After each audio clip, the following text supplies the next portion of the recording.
નમસ્કાર મિત્રો, આજે અમે આપની સમક્ષ કેદારનાથ મહાદેવનો ઇતિહાસ લઈને આવ્યા છીએ।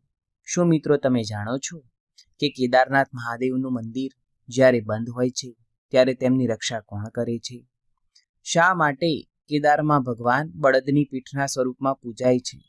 એવું તો શું હતું કે ભગવાન પાંડવોને દર્શન આપવા માંગતા ન હતા?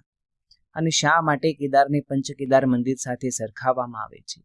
તો મિત્રો ચાલો આપણે આજે એની કથા જાણીએ।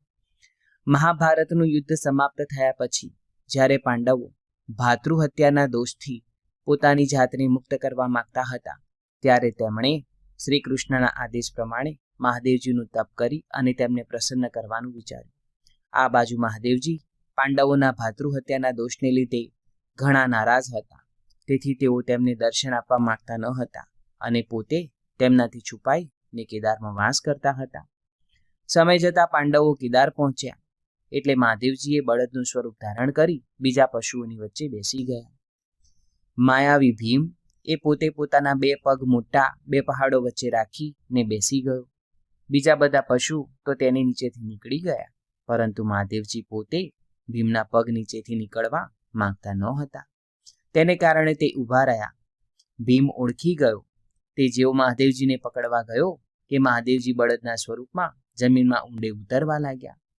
ઊંડે ઉતરતા ઉતરતા ભગવાનની પીઠનો ભાગ ઉપર રહી ગયો અને ભીમે તે ભાગને બળપૂર્વક પકડી રાખ્યો અને મહાદેવજીની સ્તુતિ કરવા લાગ્યા। આનાથી પ્રભુ પ્રસન્ન થયા અને ત્યાં બળદની પીઠના આકારના શિવલિંગ રૂપે પ્રગટ થયા। તેમનો નીચેનો ભાગ નેપાળના કાઠમંડુમાં આવેલા પશુપતિનાથ મહાદેવજીના નામે ઓળખાય છે, તેમજ મધ્ય મહેશ, કપિલેશ્વર, કલ્પેશ્વર અને રુદ્રનાથના નામે પંચકેદારના નામથી આમનું મંદિર પૂજાવા લાગ્યું।